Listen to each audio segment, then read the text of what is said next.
ஆனாலும் அவர்களை எவ்வளவு ஒடுக்கினார்களோ நம்ம நினைக்கலாம், நம்மள பக்கத்துல இருந்து நம்மள ஊசி குத்துற மாதிரி குத்துறாங்களே, நம்மள ஒடுக்குறாங்களே, நம்மள கூனி குறுகி வைக்கிறாங்களே அப்படின்னு நினைக்கலாம். வாசிங்க. ஆனாலும் அவர்களை எவ்வளவு ஒடுக்கினார்களோ அவ்வளவாய் அவர்கள் பருகி பெருகினார்கள். மனுஷன் ஒடுக்க நினைக்க அவமானம் கொடுத்து நினைக்க தேவன் எப்படி பருக பெருக செய்கிறார். ஞாபகம் வச்சுக்கோங்க, அப்படியே திக்கற்றவர்களாக முடிகிற தேவன் இல்லை, அப்படியே சூழ்நிலை பார்த்து விலகி போகிற தேவன் இல்லை. அந்த சூழ்நிலை நம்ம அவரை நோக்கி கூப்பிடுகிறப்போ, இஸ்ரவேல் ஜனங்கள் அப்படிதான் எகிப்தில் கூப்பிட்டப்போ அதெல்லாம் வாசிக்கணும். அப்படி கூப்பிடுறப்பெல்லாம் கூப்பிடுறத கேட்டுதான் விடுவிடிச்சார். 5 லட்சம் ஜனங்களை கொண்டு போய் 5 லட்சம் பேருக்கு ஒவ்வொரு நாளும் ஒரு ஆகாரம் அளிப்பதுலாம் சாதாரண விஷயம் கிடையாது. ஒரே ஆடை எத்தனை வருஷம் போட்டிருந்தாங்க? ஒரே ஆடை 40 வருஷம். 40 வருஷம் சின்ன பிள்ளையாவே இருக்க மாட்டோம், வளர மாட்டோமா? அந்த ஒரு சட்டு, ஒரு வயசுல போட சட்டு 40 வயசுல அவரும் வளர்ந்தாங்க, சட்டம் வளர்ந்தது. எவ்வளவு அதிசயமான தேவன் பாருங்க. சொல்லலாம், ஆனா செயல்பட்டு நம்ம ஆண்டவரால் மாற்றதான் முடியும். சொல்லுவாங்க, ஆனா செய்ய முடியாது. அந்த ஆண்டவர் செய்கிறார். அவங்க செப்பல் கூட தேயில அறல, காலனி கூட அறல.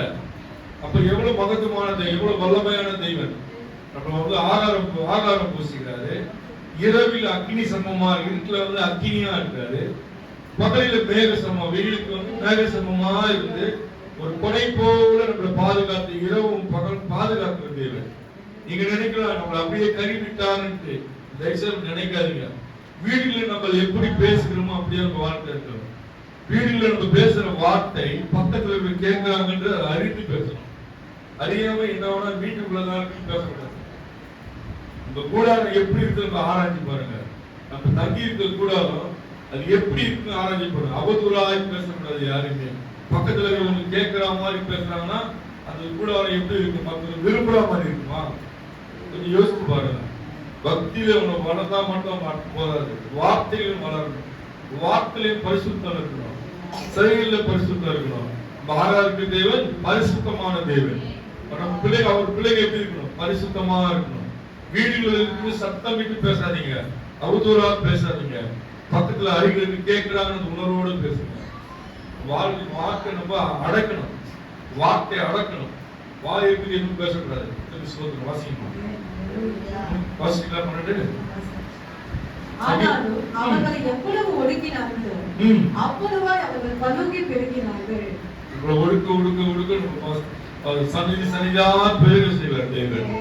நிலை இப்படி இருக்கு நினைக்காதீங்க. தயவுசெய்து சொல்றேன், இன்னைக்கு மாதிரி தேவன் உங்களை ஒரு நாள வச்சிருக்க மாட்டாங்க. கரெக்டா ஒரு பார்வைக்குன்னா நீ நீதிமான் சொல்லத்தக்க நீங்க இருந்தீங்கன்னா, ஆண்டவர் நான் உண்மையா சொல்றேன், உறுதியா சொல்றேன், இன்னைக்கு நிலைமையில உங்களை வைக்க மாட்டாரு. உங்களுக்கே தெரியாது, ஒவ்வொரு வேடமும் புதிய புதிய வளர்ச்சிக்குள் நடத்துற தேவன். ஒரே நிலையில இருக்கிற தேவன் கிடையாது. அதுக்கு தேவன் ஒரே தகுதி நம்ம கிட்ட பரிசுத்த பயம் இருக்கணும், பக்தி இருக்கணும். பக்தி இல்லாமல் ஒரு ஒண்ணு, விசுவாசம் இல்லாமல் ஒண்ணுமே நம்ம செய்ய முடியாது. இன்னைக்கு என்ன விசுவாசம் வைக்கணும் அவர் மேல. எல்லா சூழ்நிலைக்கும் தான்ப்பா. ஒருபோதும் இந்த நிலையில என்ன வைக்க மாட்டீங்க. கேட்கணும், கேட்கறதே கிடையாது. இப்ப கேட்கறதே உரிமையோடு கேட்கறதே கிடையாது. சொல்லணும், சொல்லிட்டே இருக்கணும். என்னோட சூழ்நிலை, குடும்பத்தை ஒவ்வொரு நாளும் நீங்க ஒப்பு கொடுக்கணும். பிள்ளைகளை ஒப்பு கொடுக்கணும், வருமானத்தை ஒப்பு கொடுக்கணும். எந்த சூழ்நிலை இருக்கு நீங்களே ஒப்பு கொடுக்கணும். தயவு சொல்றேன், பெற்றோருக்கு பிள்ளைகளை ஆசீர்வதிங்க. தினந்தோறும் பிள்ளைகளை ஆசீர்வதிங்க. தினந்தோறும் பிள்ளைகளுக்காக ஜெபிங்க. உலகத்து வளர்ச்சிக்காக ஜெபிங்க. ஆண்டவர் அறியறதுக்காக ஜெபிங்க. நீ ஜெபிக்க மாட்டே செய்யுங்க, தேவன் நீங்க எல்லாம் பார்த்துப்பாரு. நம்ம ஜெபிக்கிட்டே கிடையாது. பிள்ளைகளை போது வளர்க்கறது மாத்திரம் பொறுப்பு கிடையாது, அவருக்காக ஜெபிக்கிற கடமை நமக்கு இருக்கு. நம்ம ஜெபிக்கலாம் எப்படி ஆண்டவர் கேட்டாங்க? ஆண்டவர் அறிஞ்ச நம்முடைய பிள்ளைகளுக்காக ஜெபிக்கலன்னா அவங்க அறியாத பிள்ளைங்களுக்கு எப்படி நம்ம ஆண்டவர் கேட்பாரு? அவங்கள கூப்பிடவும் மாட்டாங்க. நம்ம தான் அவருக்காக பரிந்து பேசணும். ஏன்னா அந்த பொறுப்பை நம்ம கிட்ட கொடுத்துருக்காரு. தயவுசெய்து சொல்றேன், பிள்ளைகளை நீ பிள்ளைகளுக்காக ஒவ்வொரு நாளும் ஜெபிங்க. இந்த பூமியில அவங்க அநேகருக்கு உதவி செய்ய கரங்களாக மாற்றுவாரு. அதை காட்டி தேவனை பக்தியில வளர உதவி செய்யுங்க. உதவி செய்யுமான்னு கேளுங்க. அல்லேலூயா. நன்றி. உபாகமம் 7:15 வாசிக்கணும். உபாகமம் புத்தகம் 15 வசனம் வாசிங்க. கர்த்தர் சகல நோய்களையும் உன்னை விட்டு விலக்குவார். எப்படி விலக்குவார்? எப்ப விலக்குவார்? எனக்கு வேலை இருக்கு, வேலையோடு இருக்குன்னு பிள்ளை இந்த வேலையில கஷ்டப்படுத, என் கணவர் இந்த வேலையில கஷ்டப்படுறத நீங்க சொல்லிட்டே இருக்கீங்கள, எப்படி விலக்குவார்? யாருக்கு விலக்குவார்? யாருக்கு உதவி செய்வார்? அனுதினமும் கூப்பிட்டு ஒரு பக்தியாக தேடுவதற்கு அவருக்கு அந்த பதில். வேலையை கொண்டு நீ கவலைப்படாதேன்றாரு, ஒரு பிரச்சனை கொண்டு கவலைப்படாதேன்றாரு. நீ தேடணும், அப்படியே சொல்லணும். அவட சொல்றதே கிடையாது, ஜபிக்கிறதே கிடையாது. நம்ம ஜபிக்காம கடந்து போறதுனால வேலை நிமித்தம், சோர்வு நிமித்தம், சைக்கிள் பல நிமித்தம் நம்ம ஜபிக்காம ஒவ்வொரு நாளும் கடந்து போக மலை போல பிரச்சனை நம்ம பின்னாடி தொடர்ந்துட்டே வருது. அதுக்கு ஒரே அஸ்திவாரம் தான், தேவனுடைய அறிக்கணும், தேவனுடைய கூப்பிடணும், ஜபிக்கணும். அப்படித்தான் நம்ம குடும்பத்தின் காரியங்கள், பிள்ளையுடைய காரியங்கள் சொல்லணும். சொல்லாத நேரத்தில் நம்ம பிரச்சனை வளர்ந்துட்டே போகுது. அல்லேலூயா. வாசிமா. கர்த்தர் சகல நோய்களையும் உன்னை விட்டு விலக்குவார். உனக்கு தெரிந்திருக்கிற எகிப்தியரின் கொடிய ரோகங்களையும் ஒன்றும் உன்மேல் வர பண்ணாமல். நீதிமானாய் வாழறப்போ, பக்தியாய் வாழறப்போ உங்களை என்ன கொல்ல எதுவே வராது, உங்ககிட்ட வராது. எல்லாம் தெளிவும் தெளிவுமா எழுதி வச்சிருக்காங்க. ஒன்றும் உன்மேல் வர பண்ணாமல் உன்னை பகைக்கிற யாவர் மீதும் அவைகளை வர பண்ணுவார். பகைக்கிறாங்க, எனக்கு யாரும் இல்லையே, தனியா நிக்கிறேன், நிர்கதியா நிக்கிறேன்னு நினைக்காதீங்க. மறுபடியும் அந்த வசனம் வாசிங்க, நிறுத்தி வாசிங்க. கர்த்தர் சகல நோய்களையும் உன்னை விட்டு விலக்குவார். உனக்கு தெரிந்திருக்கிற எகிப்தியரின் கொடிய ரோகங்கள் ஒன்றும் உன்மேல் வர பண்ணாமல். ரோகங்கள் முத்திரை, அதோட எதுவுமே உங்கள் வராம பண்ணாமல் உன்னை பகைக்கிற யாவர் மீதும் அவைகளை வர பண்ணுவார். எல்லாத்தையும் அப்படி திருப்புறார். உன்னோட பிரச்சனையை அப்படி திருப்புறார். உண்மை பகைக்கிற, உன்னை விரோதிக்கிற, உன்னை விரோதியாய் பார்க்கிற அவங்க மேல திருப்புறார். நீ எதுவுமே செய்யலாம், விரோதியா பார்ப்பாங்க. ஆனா நீ அன்பாதான் இருப்ப. அவங்க புரியாம பண்றது, அதனால அவங்க அவங்களுக்கு குறை சொல்றது, அறியாம பண்ற காரியங்கள். அதனால கொள்ளை நோய அப்படி திருப்புறாரு. உனக்கு விரோதமாய் பேசுற எல்லா நாவுக்கும் நேராய் திருப்பி உன்னை பாதுகாக்கிற தேவன் உங்களோடு இருக்கிறார். அல்லேலூயா. சோத்திரம். ரோமர் 4:21 வாசிங்க. அல்லேலூயா.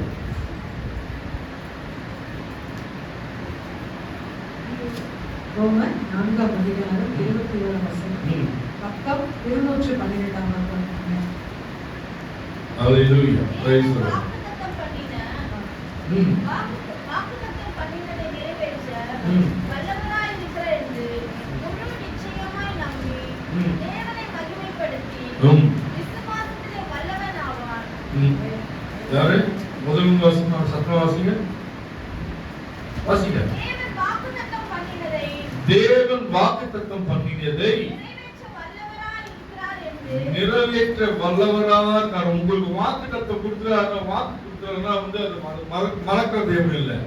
உன்னை விடுவிப்பேன், இந்த பிரச்சனையை உன்னை காப்பாற்றுவேன், அந்த வேலையிலிருந்து உனக்கு விடுதலை செய்வேன் வாக்குத்தத்தம் கொடுக்கிறாருன்னா, வசனத்து மூலியமா உங்களை இடைப்பட்டார்னா, பேசிட்டாருன்னா, ஒரு நாளும் மறக்கிற தேவன் இல்லை.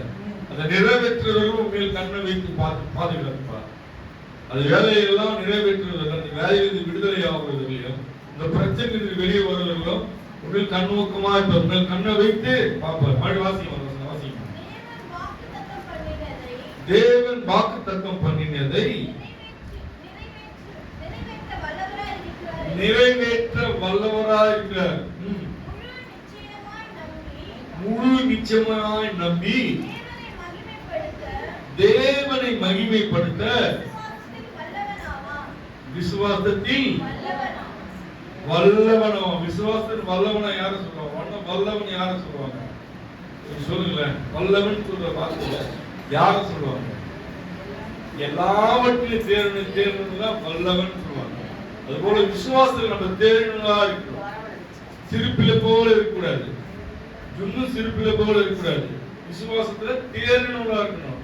அவருக்கு என்ன பேர் இருக்கிறாரு? வல்லவனாயிட்டான்னு சொல்றாரு. விசுவாச தேர்வு என்ன சொல்றாரு? வல்லவன். வாசிக்கணும் அந்த மறுபடியும். தேவன் வாக்குத்தத்தம் பண்ணினதை நிறைவேற்ற வல்லவராய் இருக்கிறார் என்று முழு நிச்சயமாய் நம்பி. முழு நிச்சயமா நம்பணும். முன்னாடி விட சொன்னேன், விசுவாசமா நம்புங்க, விசுவாசமா நம்புங்க, முழுமையா நம்புங்க. அது என்ன பிரச்சனையா இருந்தாலும் சரி, என்ன மாதிரி பாரமா இருந்தாலும் சரி, முழுமையா நம்புங்க. அவங்களுக்கு இருந்த வார்த்தை, என்ன பிரச்சனை இருந்தாலும் சரி முழுமையா நம்பணும்.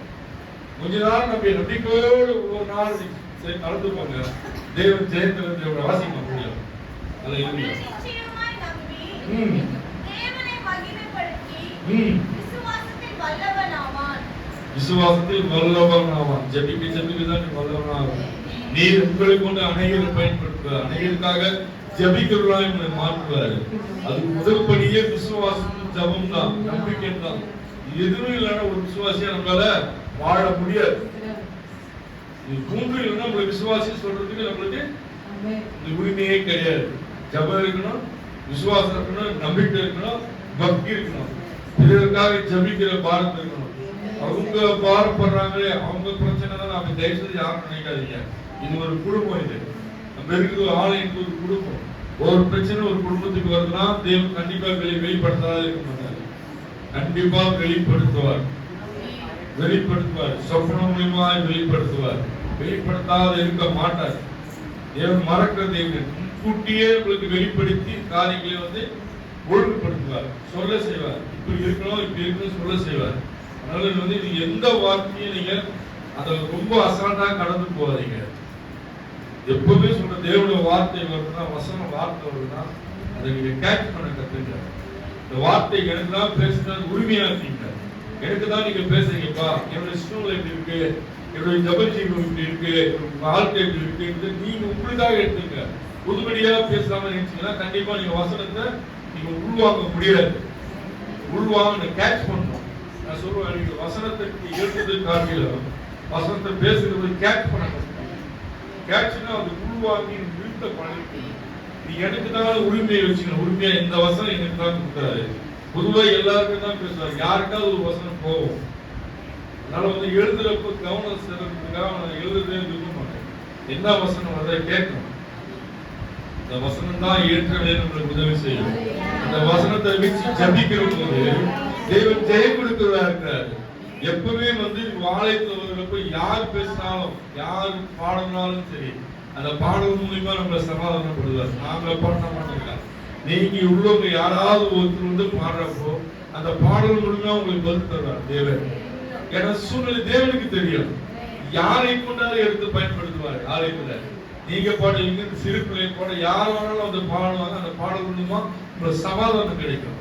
நீ சாதாரணமா நிச்சயம் தேவன் ஆலயத்தை சாதாரணமா நிச்சயம். இங்க நிக்கிறேன்னா பயபக்தியோடு வந்தீங்கன்னாதான் நின்று பிரசங்கம் பண்ண சரிங்களா? கர்த்தருக்கு ஸ்தோத்திரம். கர்த்தருக்கு ஆசீர்வதிப்பார். அதனால நீங்க பிரச்சனையிலே இருக்கணும்ன்றது பிரச்சனைக்கு காரணம் யாருன்னு பாருங்க. பிரச்சனைக்கு காரணம் யாருன்னு பாருங்க. வீட்டுல உட்காந்து அவதூறா தேவனை பேசாரு. எனக்கு என்ன செஞ்சுட்டாரு, என்ன செஞ்சுட்டாரு, ஆலயத்துக்கு போறீங்க என்ன செஞ்சுட்டாரு, என்ன சரி கேள்வி கேட்காதீங்க. நீங்க தேவனுக்கு முன்பாக நீங்க எப்படி இருக்குங்களை ஆராய்ச்சி பாருங்க. வீட்டுல உட்காந்து பேசுறத முதல்ல நிப்பாட்டுங்க. மத்தவங்களை பேசுறத நிப்பாட்டுங்க. மத்தவங்களை நம்ம கை நீட்டி பேசுறப்ப நம்மள கை நீட்டி பேச ஒரு நாள் வந்துடும். யாரை பத்தியும் பேசுறதுக்கு நமக்கு அதிகாரமும் கிடையாது, உரிமையும் கிடையாது. மற்றவர்களுக்காக ஜபிக்கிற உரிமைதான் கொடுத்திருக்காரு தேவன். மற்றவங்களை பத்தி குறை சொல்றது நம்மளுக்கு கொடுக்க தேவன் கொடுக்கல. மற்றவர்களுக்காக ஜபிக்கிற உரிமையை கொடுத்திருக்காரு, கட்டாயத்தை கொடுத்திருக்காரு. உங்க குடும்ப வாழ்க்கையில ஜாக்கிரதையா இருக்கணும். நம்ம முன்னோடியா இருக்கணும். பக்கத்து வீட்டுல இருக்குமா இவங்க ஜபிப்பாங்க, அவங்க அவங்க குறைகளை சொல்லி இதுக்காக ஜபிங்க அப்படி சொல்லத்தக்க நம்ம வாழ்க்கை மாறணும். வாழ்க்கை மாறப்போ நம்ம தரவும் முடியும். ரகசியமே தான். ஆசீர்வாதம் எங்கிருந்து வரும்? நம்ம ஆண்டவருக்கு நெருங்க நெருங்க நெருங்க நெருங்க நெருங்க உங்களுக்கு ஆட்டோமேட்டிக்கா உங்களுக்கு தேவையெல்லாம் தேவன் சந்திப்பாரு. நீ கேட்கவே தேவை. பிள்ளைகளுக்கு என்ன தேவை நன்றா அறிந்திருக்கு தேவை. பாக்கெட்ல காசு இல்லையா, வீட்டுல எதுவுமே இல்லைன்னு நினைக்கலாம். ஏதாவது ஒரு காகத்தை கொண்டு எளியாவை பூசி தேவன் எந்த காகத்தை கொண்டாவது பூசிப்பாரு. இந்த நாள் தேவன் நடத்துவாரு. காலையில ஏற்று தெரியும் வீட்டுல இருக்கு காலையில் எழுந்ததுமே நம்ம வந்து ஒப்பு கொடுத்து எழுந்துக்கணும். நாளை நீரே எங்களை பூசியா. நான் அடிக்கடி உபயோகிக்கிற வார்த்தை, எலியாவை காவை போட்டு பூசித்த தேவனே சூழ்நிலையெல்லாம் நீ அறிவீரான. எந்த காகத்தை கொண்டு இந்த சூழ்நிலையை விடுவீங்க. அவ்வளவுதான் ஜபம் தான். கண்டிப்பா விடுவிப்பார். இருந்தாலும் அதுக்கு பதில் வந்துடும். விசுவாசத்துல முதல்ல வருங்க. ஆளுக்கு வந்தா மாத்திரம் போதாது, நீ பக்தியில வளருங்க, விசுவாசத்துல வருங்க. பக்தியில வளரப்போ ஆட்டோமேட்டிக்கா எல்லா தேவையும் சந்திக்கப்படும். அதான் உண்மை. நாங்களும் சொல்றேன், அந்த ராக்கி பவுடர் கவர் மாவு தெரியும் தெரியல. அரிசி இருக்காது வீட்டுல, நல்லா சம்பாதிச்சு வேலை போச்சு. அரிசி இருக்காது, அந்த கெவுர் மாவு கலக்கி கொதிக்க வச்சு குடிச்ச காலம் 3 வேலையும் தான் சாப்பாடு தான். ஒரு டம்ளர் குடிச்சுட்டு அப்படியே போக வேண்டியதான். ஒரு நாளைக்கு 1000-500 பிள்ளைகளுக்கு வாங்கிட்டு வந்து காலம் போய் ஒரு டம்ளர் அரிசி இல்லாத சொன்னது நெருக்கத்துல நம்மள வந்து பார்ப்பாரு, நிக்கிறியான்னு பார்ப்பாரு, அவமானத்தை நிக்கிறியான்னு பார்ப்பாரு, வெறுமையில நிக்கிறியான்னு பார்ப்பாரு. எனக்கு அப்படி வச்சு ஆண்டவர் அப்படி வைக்கல. நீங்க முன்னாடி நிக்கணும், அப்படி வைக்கல ஆண்டவர். அதுபோல வந்து பொய்யான விசுவாசத்தை விட்டுறாரு. உண்மையான விசுவாசம். நாங்க அப்படியே நல்லா வசதியான வசதியா இருந்தாலும் ஒரு காலம் நெருக்க வரப்போ எல்லாம் மாறும். அவங்க மத்தியில தேவனை நிக்கணும், தேடணும், ஜெபிக்கணும். கர்த்தருக்கு ஸ்தோத்திரம். அல்லேலூயா. பாவம் ஸ்தோத்திரம். பாவம் 30 வருஷம் 30 வாசிங்க. நீயோ மனம் திரும்பி கர்த்தரின் சத்தத்துக்கு செவி கொடுத்து. நீங்க என்ன பண்ணணும்? மனம் திரும்ப. நீங்க அதான் பதில் நான் பேசுறது அதுதான் பேசுறாரு ஆண்டவர். நீங்க மனம் திரும்பணும். எந்த இடத்துல மனம் திரும்பணும் உங்களுக்கு நல்லா தெரியும். உங்களுக்கு தெரியும் நம்ம எந்த இடத்துல மனம் மாறணும்னு நமக்கு நல்லா தெரியும். நம்ம எந்த இடத்துல குறையா இருக்கு நமக்கு நல்லா தெரியுமா தெரியாதா? என்ன பாருங்க, எந்த இடத்துல நம்ம வாழ்க்கையில தனிப்பட்ட வாழ்க்கையில நம்ம எங்க குறையா இருக்குன்னு நமக்கு தெரியும். திட்ட தெளிவா ஆண்டவர் பேசுறாரு. யார் எங்க குறையா இருக்குன்னு உங்களுக்கு மாத்திரம் தெரியும். அவங்களுக்கு அந்த வார்த்தை வாசிங்க. நீயோ மனம் திரும்பி கர்த்தரின் சத்தத்துக்கு செவி கொடுத்து. கர்த்தர் சத்தத்துக்கு தான் பேசுற அந்த வசனத்துக்கு செவி கொடுத்து சொல்றாரு. கவனமா கேளுங்க.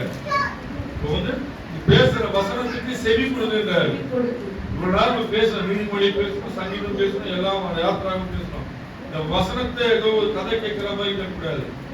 ஆண்டவர் பேச, நான் பேசல, நானா எழுதி வைத்து பேச, ஆண்டவர் கொடுத்ததை நம்ம மத்தியில எடுத்து சொல்றேன். அவ்வளவுதான் இந்த வேலை. எது பேசணும், சபைக்கு எது பேசணும் தேவனுக்கு தெரியும். அது எப்படி கனப்படுத்தணுமோ அவ்விதமாக நம்மளை கனப்படுத்தணும். வசனம், இந்த வசனத்தை நம்ம எப்படி கனப்படுத்தணுமோ அவ்விதமாக நம்மளையும் கனப்படுத்தும். நம்ம வந்து அசால்ட்டா தான் கடந்து போவோம். இந்த வார்த்தை எடுத்தா நீங்க உண்மையை ஆக்க நீங்க அதே விசுவாசிக்க கண்டிப்பா சொல்ற வாழ்க்கையில் உங்க மாற்றம் வரும். நீயோ மனம் திரும்பி கர்த்தரின் சத்தத்துக்கு செவி கொடுத்து இன்று உனக்கு கற்பிக்கிறேன்.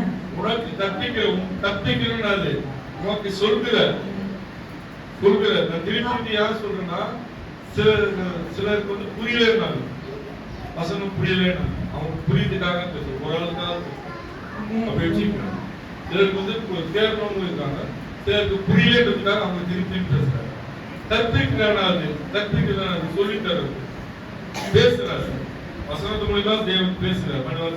நான் இன்று உனக்கு கற்பிக்கிறேன், அவருடைய எல்லா கற்பனைகளின்படி செய்வாய். அவருடைய கற்பனைகள் என்னன்னு உங்களுக்கு தெரியும். அவருடைய கற்பனைகள் யாராவது ஒண்ணு சொல்றாங்க. தேவனுடைய கற்பனை ஒண்ணு சொல்லுங்க. 10 கட்டளை இருக்கு. காயத்ரி மந்திர ஆரம்பி ஃபர்ஸ்ட் சொல்லுங்க. ஆமென். ரெண்டாவது ஸ்வீட்டிமா ஒரு 10 கற்பனை என்ன சரி. பொய் சாட்சி சொல்லாதிருப்பாயாக. ஆமென். 2 3 களவு செய்யாதிருப்பாயாக. திருடாதிருப்பாயாக. 4 விபச்சாரம் செய்ய 4 5 சரி சொல்லுங்க. ஸ்வீட் சொல்லு. பொய் சாட்சி சொல்லாதிருப்பாயாக. ஆமென். 6 சொல்லுங்க.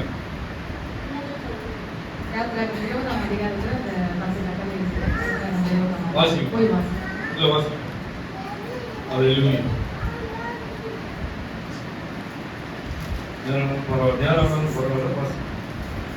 அல்லேலூயா. பக்கம் 94 பக்கம். 94 பக்கம். அல்லேலூயா. வாசிக்கிறேன். 12ஆம் வசனத்திலிருந்து 12ஆம் வசனம்.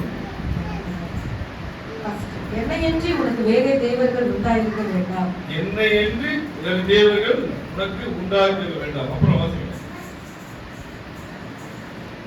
உன் தாயையும் உன் தகப்பனையும் கனப்படுவாயாக. உண்மையான முதல் பாயிண்ட் தான். தாயும் தகப்பனும் கனம் பண்ணுவாங்க. அப்புறம் வாசிங்க. கொலை செய்யாதிருப்பாயாக. கொலை செய்யாதிருப்பாங்க. விபச்சாரம் செய்யாதிருப்பாயாக. விபச்சாரம் செய்யாதிருப்பாங்க. களவு செய்யாதிருப்பதாக. களவு செய்யாதிருப்பாங்க. எனக்கு விரோதமாக பொய் சாட்சி சொல்லாதிருப்பாயாக. விரோதமாக பொய் சாட்சி பார்த்த மாதிரி சொல்லக்கூடாது. பார்த்தே இருக்க மாட்டாங்க. ஆனா பார்த்த மாதிரியே சொல்லுவாங்க. நான் பார்த்தேன்னு சொல்லுவாங்க. வாசிங்க. பிறனுடைய வீட்டை இச்சையாதிருப்பாயாக. பிறனுடைய வீட்டை தன்னுடைய மனைவியை அவருடைய வேலைக்காரனையும் அவருடைய வேலைக்காரரும் அவர்களுடைய விருதையும் அவருடைய கருத்தையும் உங்களை யாவரொன்றையும் நிச்சயாதிருப்பாயாக. வீட்டுல அதுக்குள்ள எல்லாம் ஒரு வீட்டுல என்னென்ன இருக்குமோ போற வீடுலாம் பார்த்து இருக்கு. அதெல்லாம் இச்சிக்கூடாது. தேவன் தருவார் விசுவாசம் நம்பிட்டு வரலாம். தேவன் தருவார் இவன் எல்லாவற்றையும் எனக்கு தருவார் விசுவாசிக்கலாம். இச்சிக்கூடாது. இது வேணும் அது வேணும் அது வேணும் இது வேணும் இச்சிக்கூடாது. காத்திருந்தால் பார்க்கிற காத்து எல்லாமே கிடைக்கும். ஓய்வு நாளை பரிசுத்தமாய் ஆசரிப்பாயாக. ஓய்வு நாளை எப்படி ஆசரிக்கணும்? ஓய்வு நாள்ன்றது என்னைக்குமா சொல்லுங்க யாராவது. ஓய்வு நாளை பரிசுத்தமாய் ஆராதிப்ப. பரிசுத்தமான எப்படின்னா வீட்டுல இருந்து கிளம்புற நாள் போறதுனா நீ நாள் முழுவதும் பரிசுத்தமான எந்த அசுத்துக்கும் எனக்கு கொடுக்காமல் வாசிங்க. வாசிங்க. எல்லாம் போய் தெரிஞ்சுக்கலாம் விஷயங்களா பத்தோம். அல்லேலூயா. 9 வாசிக்குமா? 9 வாசிக்கும். அல்லேலூயா. Praise the Lord. Praise the Lord. அப்பொழுது உனக்கு நன்மை உண்டாகும்படி உன் தேவனாகிய கர்த்தர் உன் கைகள் செய்யும் எல்லா வேலைகளிலும் உன் கர்ப்பத்தின் கனியிலும் உன் மிருக ஜீவனின் பலனிலும் உன் நிலத்தின் கனியிலும் உனக்கு பரிபூரணம் உண்டாக செய்வார். எப்போது? மனம் திரும்பி தேவனுக்காக செவி கொடுத்து ஒரு நாமத்துக்கு செவி கொடுத்து வார்த்தைக்கு செவி கொடுத்து நம்ம அவருக்குள் பிள்ளையாய் 100% மாறி வாழுகிறோம். இந்த வார்த்தை 9வது வசனம் உனக்கு நன்மை உண்டாகும்படி தேவனாகிய கர்த்தர் கைகள் செய்யும் எல்லா வேலைகளிலும் நீ கையினால் செய்கிற எல்லா வேலைகளிலும் கர்ப்பத்தின் கனியிலும் உன் பிள்ளைகளையும் உன் மிருக ஜீவனின் பலனிலும் நீ வளர்க்கிற ஆடு மாடு கோழி எல்லாவற்றிலும் உன் நிலத்தின் கனியிலும் உன் நிலத்துல வளர்கிற எல்லா காய்கறிகளும் உண்டாக செய்வார். எல்லாவற்றையும் பரிபூரணமா உண்டாக செய்வார். 10ஆம் வசனம். உன் தேவனாகிய கர்த்தருடைய சத்தத்துக்கு செவி கொடுத்து இந்த நியாயப்பிரமாண புஸ்தகத்தில் எழுதி இருக்கிற அவருடைய கற்பனைகளையும் அவருடைய கட்டளைகளையும் கைக்கொள்ளும் போதும் உன் தேவனாகிய கர்த்தரிடத்தில் உன் முழு இருதயத்தோடும் முழு ஆத்துமாவோடும் திரும்பும் போது கர்த்தர் உன் பிதாக்களின் மேல் சந்தோஷமா இருந்தது போல உன்மேலும் உனக்கு நன்மை உண்டாக திரும்பவும் சந்தோஷமா இருப்பார். தேவனை சந்தோஷப்படுத்த வாழ்க்கை உங்க செயல் நட உட எல்லாம் தேவன் சந்தோஷப்படுகிறாரா, தேவன் பிரியமா இருக்கிறாரா, விரும்புகிறாரா முதல்ல தெரிஞ்சுக்கணும். ஏதோ எவனத்தானா உங்க ஆசீர்வாதம் இல்ல பிரச்சனையோடு எதனால பிரச்சனையா இதெல்லாம் இருக்கா எப்படி முடிக்கிறார்? எதுல உங்களோட முடிக்கல சன்னதி நீ வளர்க்கிற மரம் செடி கொடி ஆடு மாடு மிருக ஜீவங்கள் எல்லாத்தையும் ஆசீர்வாதம் தேவையா? உங்களோட மாட்டுக்கு இல்ல உங்க வீட்டில் இருக்க பொருட்கள் நிலத்தை அந்த மண்ணு கூட இல்ல, நீங்க விதைக்கிற விதையை கூட இல்ல, நீ பெற்ற பிள்ளைகளும் இல்ல, நீ நேசமா இருக்கிறப்போ பக்தியா இருக்கிறப்போ இதெல்லாம் எல்லாமே நீங்க ஒரு விஷயம் வாசிக்கணும். 10 உன் தேவனாகிய கர்த்தருடைய சத்தத்துக்கு செவி கொடுத்து தேவன் அவருக்கு வார்த்தைக்கு செவி கொடுக்கணும். நியாய பிரமாண புத்தகத்தில் எழுதியிருக்கிற வசனம் வந்து பேசணும்னா வாசிக்கிறாங்கன்னா வருதுன்னா செவி கொடுக்கணும். செவி கொடுத்து கேட்கணும். செவி கொடுத்து கேட்கணும்னா எப்படி அது போயிடும். அடுத்த வார்த்தை போயிடும். அடுத்து போயிட்டே இருக்கும். ஒவ்வொரு வார்த்தையும் கூர்ந்து கவனிக்கிறப்போ அந்த வசனம் வந்து இதயத்திலேயே சித்திரை நிற்கும். நம்ம அதை கவனிக்கலையே நம்ம பிரச்சனையை யோசிக்கணும். உட்காந்து ஆனால் 1/2 மணி நேரம் இது கரெக்டாக இருக்கு, நல்லா எனக்கு தெரியும்.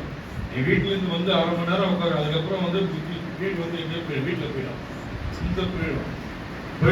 நான் வந்து பாட்டு பாட்டு பாடிட்டே இருப்பாங்க. நான் அப்படி பாடல, ஏன் பாடலன்னா வசனத்திலேயே நடத்தணும். ஏன்னா எல்லாம் புதுசாக இருக்கிறவங்க வசனம் தான் அவங்க நடத்தணும். வசனத்திலே உங்களை உருவாக்கணும் தான் வந்து வசனத்தையே அதிகமாக ரிப்பீட் பண்றாங்க. புரியுதுங்களா? வாசிக்கலாம். இந்த நியாயப்பிரமாண புஸ்தகத்தில் எழுதி இருக்கிற அவருடைய கற்பனைகளையும் அவருடைய கட்டளைகளையும் கைக்கொள்ளும் போதும் உன் தேவனாகிய கர்த்தரிடத்தில் உன் முழு இருதயத்தோடும் உன் முழு ஆத்துமாவோடு திரும்பும் போது கர்த்தர் உன் பிதாக்கள் மேல் சந்தோஷமா இருந்தது போல உன்மேலும் உனக்கு நன்மை உண்டாக திரும்பவும் சந்தோஷமா இருப்பார். போனதெல்லாம் கடந்த காலத்தில் போனது எல்லாவற்றையும் உருவாகும் 30 அதிகாரம் 9 நீங்கள் தினந்தோறும் வாசிக்கணும். இந்தியாவில் நிறுத்துங்க. நடந்த நேரம் பேசுறவங்களுக்கு நம்ம லாபத்தை சொல்லியிருக்கீங்களே செய்யுங்க. என் பிள்ளைகளை ஆசைப்படுங்க, இந்த வருமானத்தை ஆசைப்படுங்க, உங்களுடைய தேவைகள் எல்லாம் நீங்க சந்திங்க. எல்லாமே உங்களுக்கு தெரியும். நீங்க கேட்கணும். சொல்லிருக்கீங்களே வசனம் சொல்லுங்க. இந்த வசனத்தை வந்து பக்தியா இருக்காங்க நடத்துங்க. நீ சொல்லிட்டா படம் நடத்துங்கன்னு சொல்லணும். அவர்கிட்ட ஒப்பு கொடுக்கணும். நீங்க என்ன நடத்துங்க. நீங்க வந்தாதான் நான் பக்தியா இருக்கணும். எனக்குள்ள ஆளுநர் தான் நான் பக்தியை வளர முடியும். நான் வந்து நீங்க எதுக்குள்ள ஆளுநர் நீங்க என்ன நடத்துங்க. நானா என்ன உருவாக்குறேன், நீங்க என்ன உருவாக்குறப்போ நான் உங்களுக்குள் வேரூண்டி வளர எனக்கு பலனா இருக்கும். இதான் வசனமே. ஞாபகம் வச்சுங்க. உருவாகும் 30:10 வந்து குடும்பத்தின் பிள்ளைகளின் வருமானத்தை எல்லாத்தையும் ஆசீர்வதிக்கிற வார்த்தை. அவருக்கு பிரியமா இருக்கிற மாதிரி நம்ம நடத்துவாங்க. கர்த்தர் உங்களை ஆசீர்வதிப்பார்.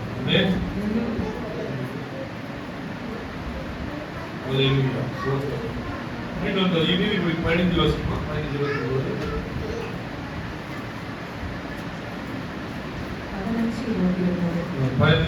துன்மார்க்கருக்கு கர்த்தர் தூரமா இருக்கிறார்.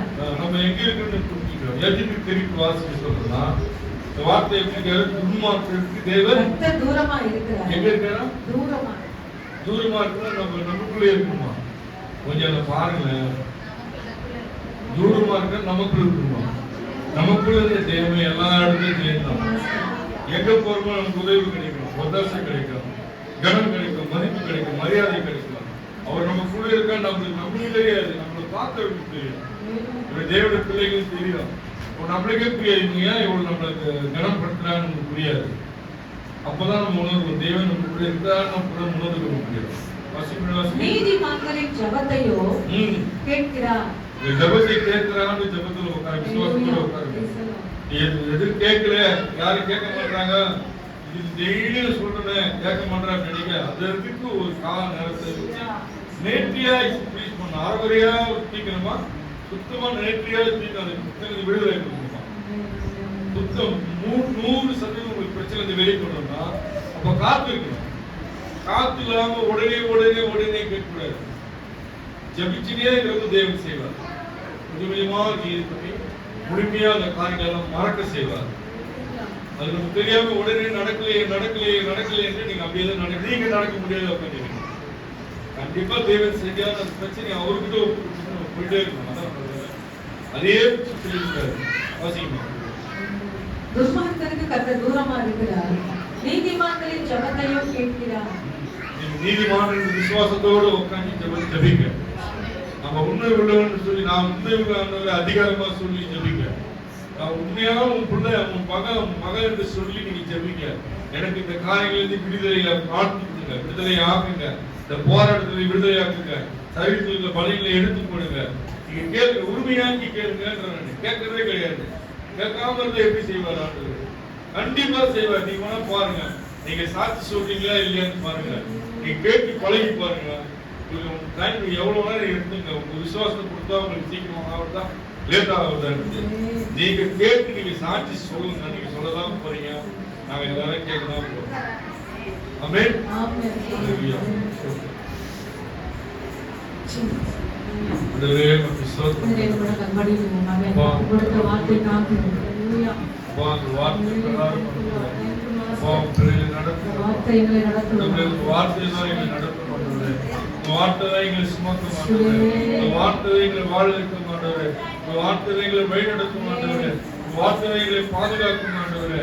அப்பா நாங்கள் ஆண்டவரே, அப்பா எது இருக்குதோ இல்லையா வார்த்தை எங்களுக்கு தேவை ஆண்டவரே. ஒவ்வொரு நாளும் ஆண்டவருடைய பிரசன்னத்தை நாங்கள் உணரத்தக்க ஆண்டவரே. அப்பா நாங்கள் எப்போதெல்லாம் சமூகத்தில் அமர போதெல்லாம் ஆண்டவரே, எங்கள் கூக்குரலை கேட்டு எங்கள் பதில் செய்கிற தேவனாக இருக்கிறேன் ஆண்டவரே. அப்பா அந்த உபாகம் ஆண்டவரே 30 அதிகாரம் 10ஆம் வசனத்தின் பிரகாரம் ஆண்டவரே, அப்பா என்னுடைய பிள்ளைகளுக்கு என்னுடைய எல்லா காரியத்தையும் ஆசீர்வதிக்க தேவனா இருக்கிறப்பா. அப்பா அதை நாங்கள் சுதந்திரித்துக் கொள்ள, அந்த வசனத்தை சுதந்திரித்துக் கொள்ள, நாங்கள் உரிமையாக்கிக் கொள்ள ஆண்டவரே எங்களை நடத்துங்கப்பா, எங்களை உருவாக்குங்கப்பா. நாம் ஜெப வீரராக எங்களை மாற்றுங்க, ஜெப வீரரையே எங்களை மாற்றுங்கப்பா.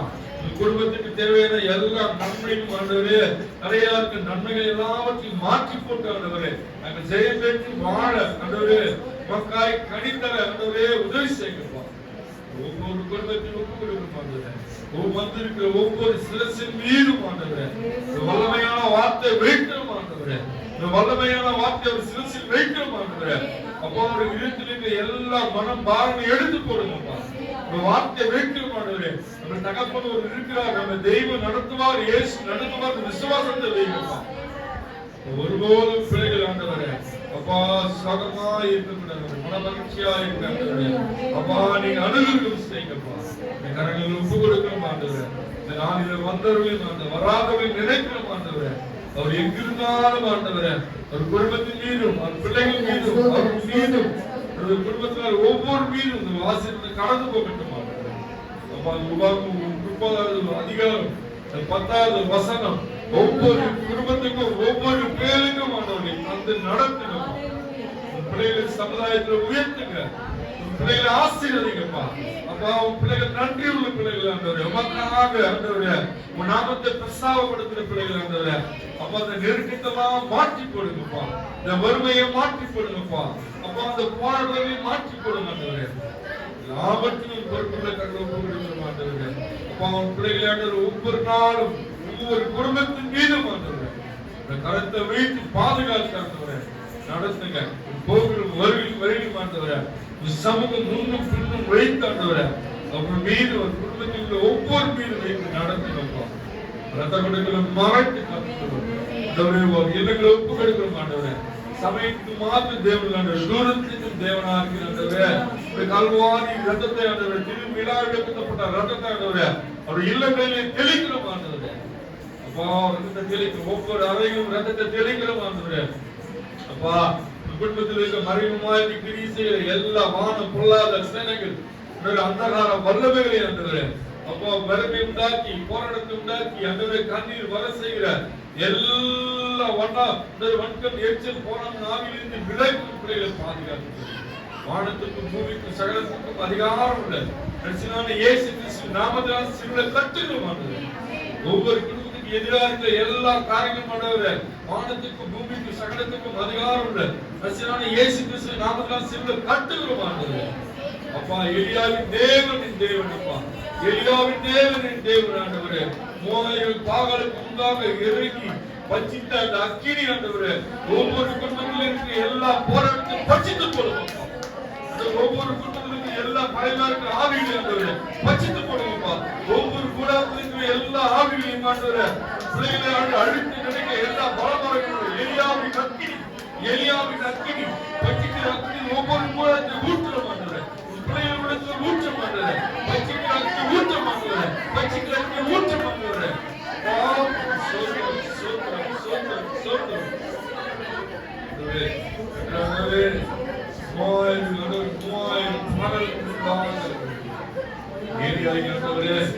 பலிபீடத்தை கட்டி சுற்றிலும் தண்ணீரில் வீட்டில் தண்ணீர் மத்தியில் நீ இறங்கி வந்து தேவனப்பா இறங்கி வந்து தண்ணீர் வீட்டில் ஏற்று அக்னியால் எரிந்து அக்னியால்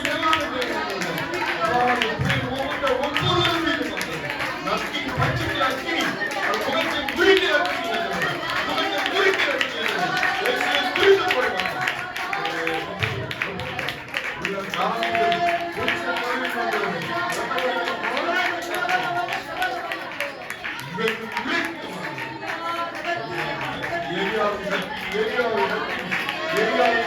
ஏரியாவின்